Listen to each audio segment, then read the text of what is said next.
A graça e a paz do Senhor Jesus a todos. Domingo, daremos continuidade ao livro da Rainha Esther, com a lição 2, Esther, um espelho para o cristão de hoje. E o tema tratado hoje será: devemos ser o sal da terra e luz do mundo.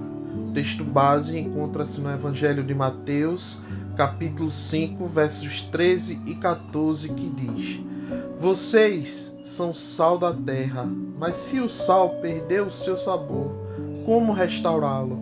Não servirá para nada, exceto para ser jogado fora e pisado pelos homens. Vocês são a luz do mundo.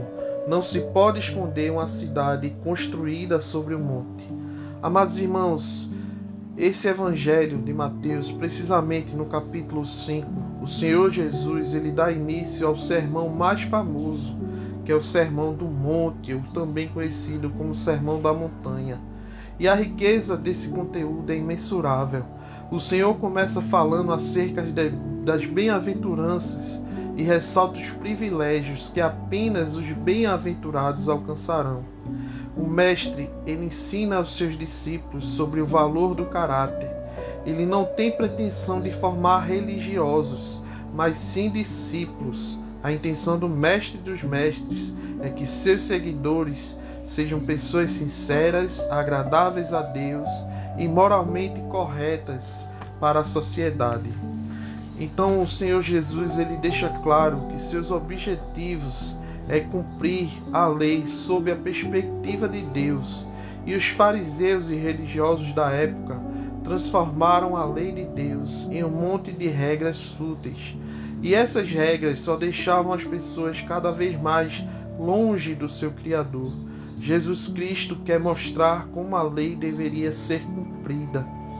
Ele nos mostra que devemos ser pessoas maleáveis, e a ira e a discórdia só geram mais ira e discórdia. Precisamos valorizar o diálogo e o bom relacionamento para vivermos em paz com a maioria das pessoas.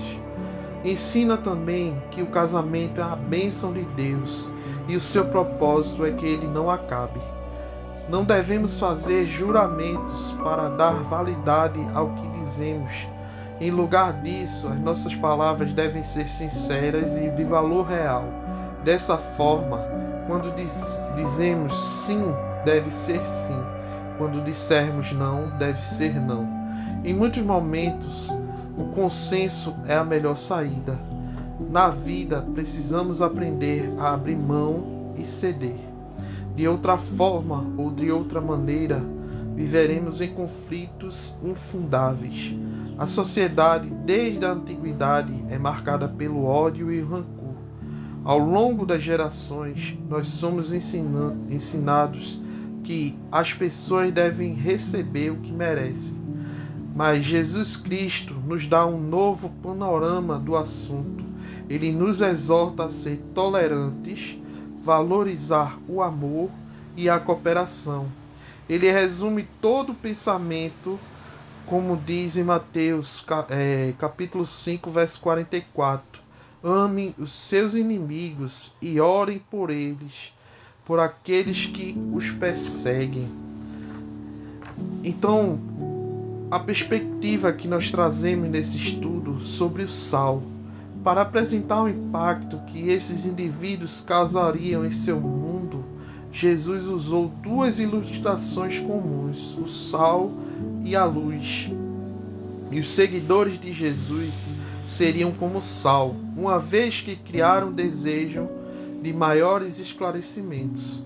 No momento em que o indivíduo vê um ser humano original, que tem características superiores em áreas específicas, ele quer saber por que essa identidade é gerada.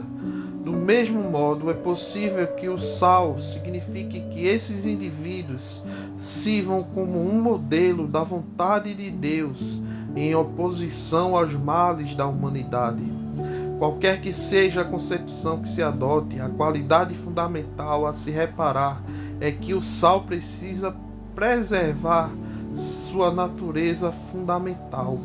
Se deixar de ser salgado, ele perde seu objetivo de presença e precisa ser descartado. Quanto à luz, uma luz precisa iluminar e conceder direção. As pessoas que Jesus descreveu em Mateus 5, do 3 ao 10, inegavelmente irradiaram e indicaram a outras pessoas o percurso apropriado, ou seja, mostraram o caminho que é Jesus Cristo.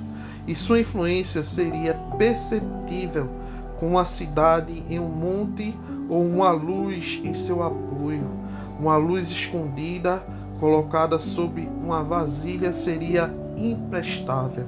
Indivíduos que irradiam luz vivem de forma que outras pessoas vejam suas boas obras e louvem não a eles, senão ao Pai que está nos céus. A pessoa que permanece na justiça de Deus pela fé nele possui um relacionamento sobrenatural e pessoal com ele, como uma criança, para que se extirpe o benefício. Amados, nós somos o sal da terra e a luz do mundo. Que Deus abençoe seu dia, em nome de Jesus. Amém.